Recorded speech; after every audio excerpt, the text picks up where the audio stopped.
políticas, que fue el autoritarismo de las monarquías absolutistas, por el cual estos ilustrados fueron los que se rebelaron y abrieron los ojos al pueblo para que se levantaran y desencadenase toda esa revolución francesa. Bueno, el ilustrado, ¿quiénes eran los ilustrados en ese momento? ¿Alguien tiene idea? ¿Quiénes fueron considerados ilustrados en el siglo XVIII?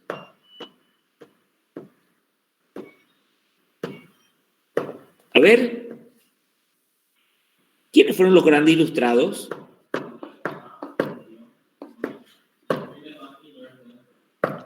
Los franceses Voltaire, Denis Diderot. ¿Y qué eran ellos? ¿Qué formación tenían, más que nada? Filosófica, política. Eran más filósofos, pero en ese momento el filósofo, hasta el siglo XVIII, el filósofo era a su vez científico. Filosofía y ciencia iban de la mano. Recién en el siglo XVIII los filósofos irán por un lado y los científicos por otro lado. Entonces, eran de conocimiento integral. Y en este momento, ante el planteamiento de los filósofos, surgen disciplinas nuevas que hasta antes no se conocían. Surge la estética como disciplina para plantear qué es bello.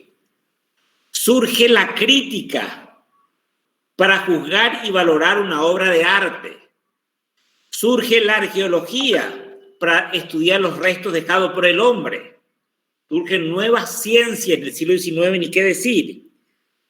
Y ante el surgimiento de la crítica propuesto por los ilustrados, se va a realizar todo un replanteamiento de la arquitectura pasada. Se va a replantear y criticar los escritos desde Vitruvio, los teóricos como Alberti y Vasari del Renacimiento. Se va a hacer como un revisionismo de toda la arquitectura. Por eso dice aquí, lo que está en negrita, el proceder discursivo de la razón. La ilustración se asienta sobre los supuestos filosóficos del racionalismo de Descartes. El proceder discursivo de la razón consistirá en someter toda autoridad a la duda universal. Todo conocimiento se pone en duda, con el fin de poder alcanzar una completa transparencia de conocimientos. Todas las teorías que se escribió en el Renacimiento eran supuestos. Todavía no tenía un soporte científico porque la ciencia realmente comienza a relanzarse con todo en el siglo XVII, el pensamiento científico a partir de la propuesta de Descartes con su método científico. Entonces, un gran ilustrado francés, Claude Perrault, someterá a crítica los principios de la proporción. ¿Por qué tanto los arquitectos anteriormente hablaban solamente de proporción? ¿Por qué la proporción era como la esencia para conseguir la belleza en el arte y en la arquitectura? La proporción, como dice aquí, era la piedra angular en los escritos de todos los tratadistas. Los tiempos cambian. Sabemos que la arquitectura clásica, dijimos, prevalecía en la arquitectura clásica la venusta vitruviana, la forma perfecta, proporcionada. Bueno, con sus especulaciones abrirá camino a una nueva concepción de la belleza arquitectónica. La belleza arquitectónica, entonces, ya no debe estar sujeto a las reglas y a las proporciones ni a la geometría. ¿Qué nuevos valores el hombre tiene que tener en cuenta, el arquitecto, para plantear la arquitectura? ¿O debe conocer? Las costumbres, el uso práctico y los materiales. Las costumbres, conocer a quién se va a diseñar, qué uso práctico, por eso aquí va a surgir las ideas funcionalistas, y la riqueza, ir jugando con distintos materiales.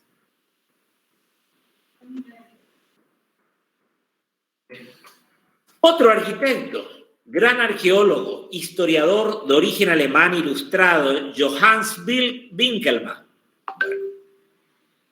Con él nace la historia del arte y de la arquitectura ya con rigor científico. ¿Por qué? Porque con la arqueología ¿qué hace el arqueólogo? Va a las fuentes mismas del conocimiento. Va a las ruinas. Este fue el primero que se aventuró y se fue otra vez hasta Atenas, porque hasta Atenas, Grecia, nadie osaba ir, porque desde 1452 que cayó Atenas o todo Grecia, cayó Constantinopla y Grecia cayó bajo la mano de los turcos, de los musulmanes. Eran archienemigos de los cristianos europeos y nadie se animaba a ir. Y él osó ir y ver in situ, estudiar in situ la ruina del Partenón. Y comprobó que muchos de lo escrito, las proporciones que figuran en los libros, no estaban acordes a las proporciones de la realidad. Tuvo que escribir una nueva historia, replantear con rigor científico la nueva historia de la arquitectura. Se estudia la arquitectura en sí mismo, significa que se estudia a partir de las obras en sí, de los restos arqueológicos, y no de todos los testimonios de las teorías escritas anteriormente que ya caducan, no tienen del todo una veracidad exacta.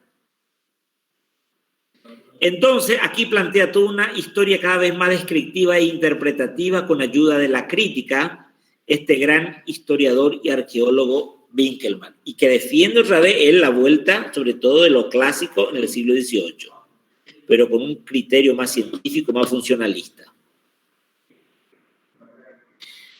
El espíritu crítico, fomentado por la Ilustración, como el pensamiento racionalista, dio lugar a una serie de tratados donde se formularon los principales presupuestos de la teoría funcionalista.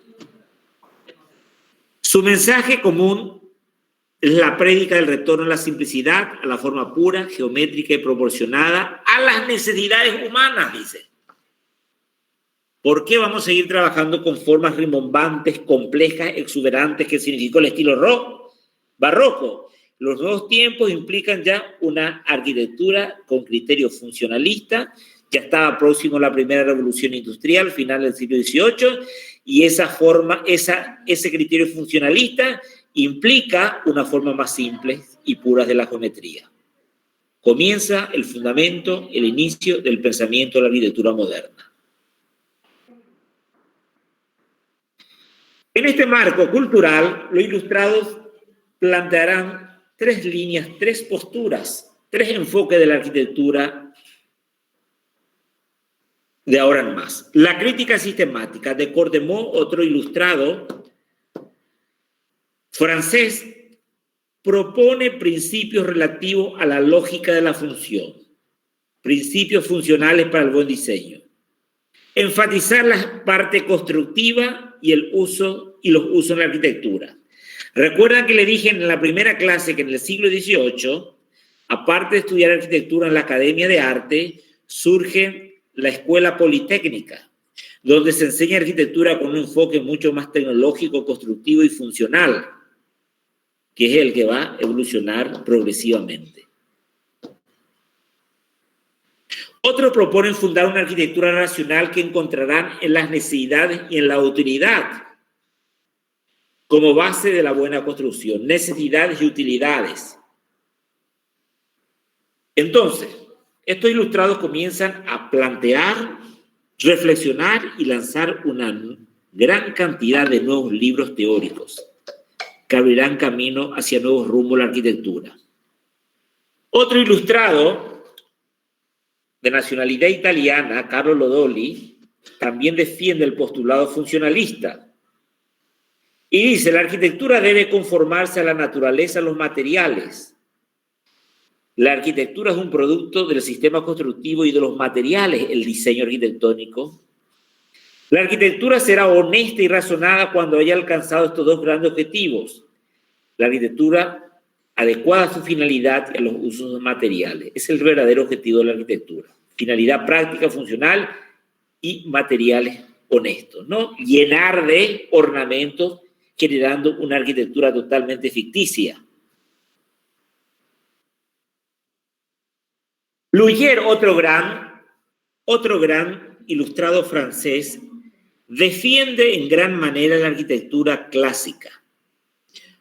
Una arquitectura clásica es una arquitectura honesta, porque es una arquitectura tan simple como funciona estructuralmente, el sistema trilítico de las vigas y columnas, una repartición de cargas tan simple, tan sencilla, que hay que retomar ese principio constructivo de la antigua Grecia, desde el punto de vista estructural.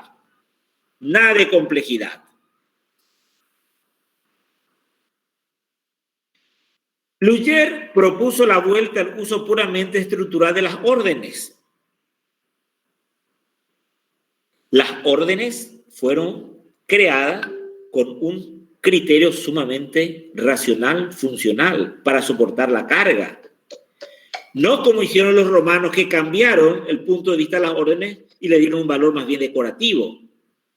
La columna es un elemento sustentante de soporte estructural y tiene que volver a cumplir una función sustentante estructural y no como elemento decorativo. Con el objetivo de desacreditar la práctica secular de utilizar las órdenes como decoración aplicada. También admira Luger qué aspecto en común tiene el sistema estructural griego con el gótico. ¿Qué similitud podemos detectar en la estructura griega con la estructura gótica? ¿Algún pensador ilustrado aquí que me pueda responder?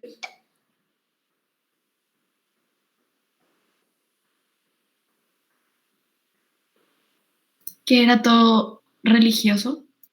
Lo estoy hablando desde el punto de vista estructural, la estructura de la construcción griega, la estructura del gótico. ¿Qué tienen en común? ¿Cómo funciona la estructura griega y la estructura gótica? Los principios tectónicos, profe. Correcto, los principios tectónicos. En los dos casos el muro no existe, el arco descansa directamente sobre la columna, el dintel sobre la columna, un sistema estructural simple y sencillo que que retomó la arquitectura del siglo XIX con el hierro, el vidrio y luego con el hormigón armado.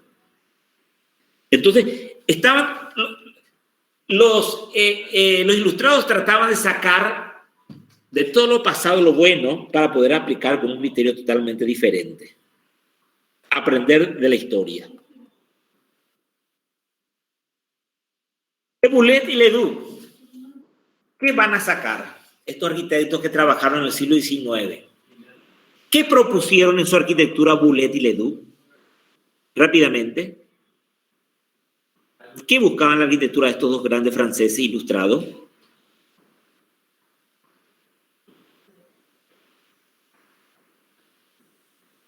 Primero, trabajar con qué tipo de formas. Puras, formas límbidas. Puras, platónicas. Formas puras, monumentales, lógicamente, puras.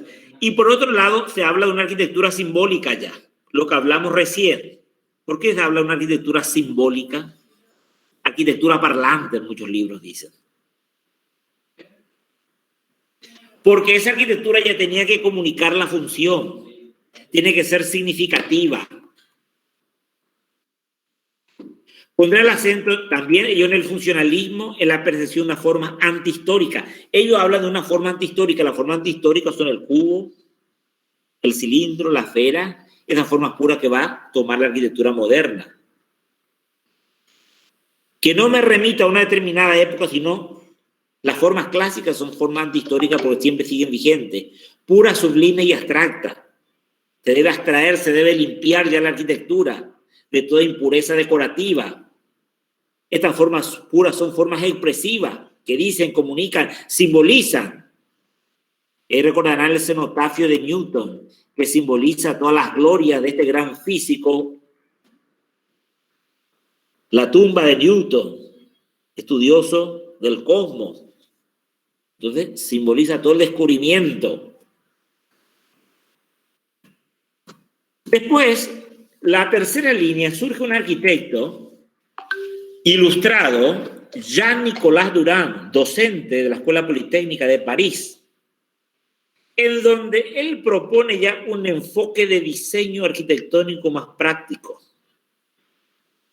que es lo que utilizamos hoy en nuestras clases de talleres. Emprende la búsqueda de una arquitectura sistemática. ¿Qué significa sistematizar la arquitectura? ¿Qué se puede decir? Sistematizar la arquitectura. ¿Alguna idea? La otra vez estuvieron tan participativos y hoy, Semana Santa, ya también. ¿Qué es sistematizar la arquitectura? Como que estructura un método. más. Volverla a un sistema. Crear un sistema para diseñar con mayor rapidez. Él va a editar un libro tipo Neuffer. ¿Conocen el libro de Neuffer? Sí, Arqui. Sí, Un tipo donde va a sistematizar distintas plantas para iglesias, para bibliotecas, para viviendas, para palacios. Y vos vas sacando nomás ahí algún modelo y adaptando tu realidad. Va a sistematizar en donde va a proponer siempre. Primero, siempre se tiene que partir de la planta, corte y alzado. Una composición más clara. Era un arquitecto también pragmático, funcional, escéptico, no creía ya, quería desprenderse de toda la arquitectura del pasado, que entenderá que el principal fin y máximo placer de la arquitectura es la utilidad. Si la utilidad es el principal fin de la arquitectura, esta deberá responder según su pensamiento a las condiciones de economía, solidez, higiene, comodidad. El enfoque es diferente. Entonces, generalmente en el Renacimiento, la perspectiva era una herramienta muy utilizada para el diseño arquitectónico para ver cómo hacer la realidad en 3D. Bueno, pero él va a decir, si yo quiero priorizar lo funcional, tengo que empezar diseñando de la planta. La planta es el eje del proyecto, como van a decir luego los modernos, los racionalistas. La planta es para Durán la gran organizadora de la composición y está guiada por ejes mayores y menores porque estamos dentro de ese esquema clásico, por lo tanto tenía que ser todavía simétrica en eje vertical horizontal. La arquitectura moderna va a romper esa simetría porque también esa simetría me está restringiendo la funcionalidad en el diseño arquitectónico, pero de hecho ya eran más funcionales a partir de la planta. Una vez resueltos los requisitos programáticos de ese edificio en la planta, entonces se puede decidir cómo le gustaría que sea el alzado, la fachada, si va a tener bóvedas, si va a tener tal tipo de columna, si va a tener tal tipo de moldura. Eso ya es un complemento. La planta es lo prioritario. Levantan ellos de la planta y ella van jugando con frontones, con órdenes, con lo que sea. La planta es la que regula el diseño arquitectónico. Los alzados generados por la planta combinan vertical o horizontalmente elementos arquitectónicos como columnas, arcos, lo que le dije. Aquí tenemos una hoja de su manual que le edita distintos tipos de plantas, distintos tipos de alzados para distintos tipos de programa arquitectónico. Buscando otras páginas de sus libros. En resumen, para Durán el proceso debía empezar siempre en la planta, nunca del alzado. El alzado debía surgir a partir de la planta. La planta se convirtió en generadora del proyecto arquitectónico cuando la imagen del ideal clásico perdió el carisma inspirador. La planta, ¿no? Antes comenzaba el frontis. Battista Piranesi fue un arqueólogo italiano que defendió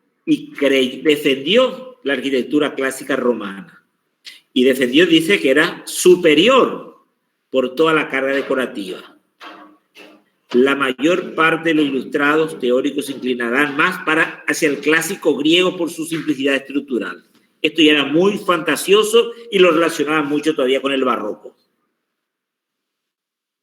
Él fue el arqueólogo que en su tiempo descubrió Pompeya y Herculano y comenzó a publicitar a través de los grabados las obras magníficas, las molduras, capiteles que se encontraron en las excavaciones de Pompeya y Herculano. Y escribió un libro en su momento, La magnificencia de la arquitectura romana como superior de la griega. Bueno. Igualmente, en el siglo XVIII, Inglaterra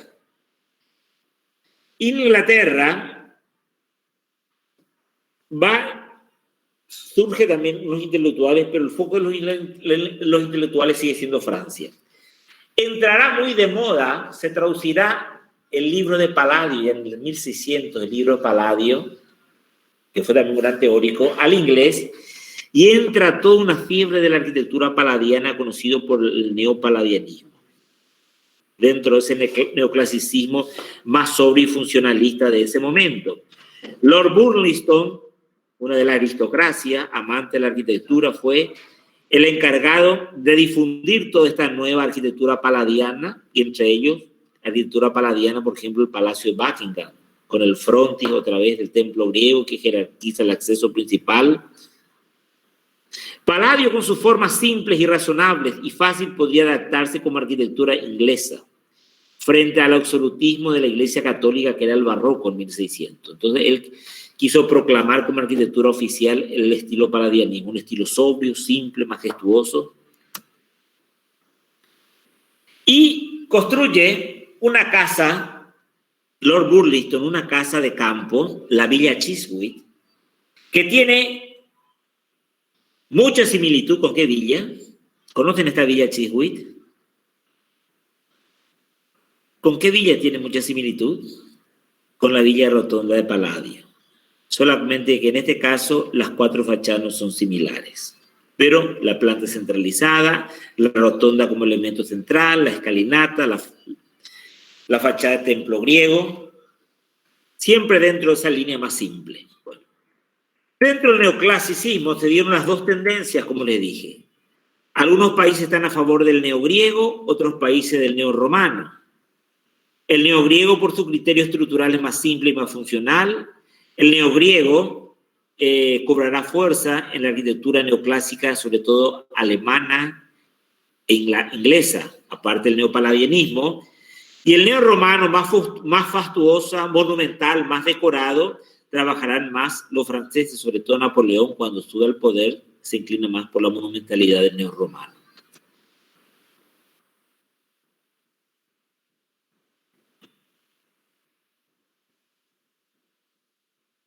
En Alemania, uno de los arquitectos renombrados en impulsar el neogriego es Carl Friedrich Schinkel. Le agradó el griego por ser un estilo austero, personal, simple y sobrio, ya que estaban hastiados de la exuberancia. Bueno. El fin de la arquitectura, escribía este gran arquitecto, número 1 de la arquitectura alemana, Carl Friedrich Schinkel, de la arquitectura alemana del siglo XVIII. Y él también estaba de acuerdo con las teorías escritas por los franceses. El fin de la arquitectura es hacer bello lo que es práctico y útil y rico en significado. El fin de la arquitectura es hacer bello, pero bello no es la forma, la simetría, la escultura. La belleza está en la practicidad, en la funcionalidad del edificio. Y él construye uno de los teatros, ópera más importantes en el centro de Berlín, el Schauspielhaus, el Teatro de la Ópera. Este Teatro de la Ópera, y construye también un museo, el Altes Museum, que este Altes Museum fue el primer museo diseñado para que funcione como museo, porque anteriormente cualquier palacio renacentista podría adaptarse como museo. Ya estudia el recorrido del museo, el sistema de iluminación del museo, criterios funcionales. La misma cosa en esta ópera, criterios de visualidad, criterios de acústica, de accesos. Entonces, ya se utiliza el estilo clásico por la sobriedad, pero ya con premisas totalmente funcionales prácticas, criterios totalmente utilitarios. Por eso es un momento importante del siglo XVIII en que hay un cambio de visión de la arquitectura. A pesar de ser todavía historicista por neoclásico, pero ya hay unos criterios funcionalistas, comienza a verse nuevos sistemas estructurales más simples, variedad de materiales. Hay una apertura importante. Bueno, con respecto al lenguaje o el carácter de la arquitectura, sabemos que en este momento el objetivo del ilustrado, de toda la ilustración, es formar al pueblo. Un pueblo formado con conocimiento, un pueblo instruido es un pueblo feliz. Por tanto, se encargarán de construir edificios para propagar, difundir cultura y conocimiento. Y todos esos edificios que difunden cultura y conocimiento estarán realizados con el lenguaje clásico más sobrio. Por tanto, a partir de este momento, el lenguaje clásico va a simbolizar cultura, conocimiento, cultura accesible para todos, para un museo, para una biblioteca a carácter público. Entonces uno, cuando va a otro país directamente de un edificio con grandes fronteras y columnas, estoy en el museo o en la biblioteca pública de esta ciudad o en el teatro de la ópera. Aquí se imprimió el carácter, el lenguaje para este programa, que siguió vigente hasta 1950. Después, con la posmodernidad, como le dije, cada arquitecto ya va a imprimir su estilo personal, sea el programa arquitectónico con el cual esté trabajando. Museos y teatros. El British Museum de la izquierda en Londres y como le dije, el Schauspielhaus, el Teatro de Berlín de Schinkel.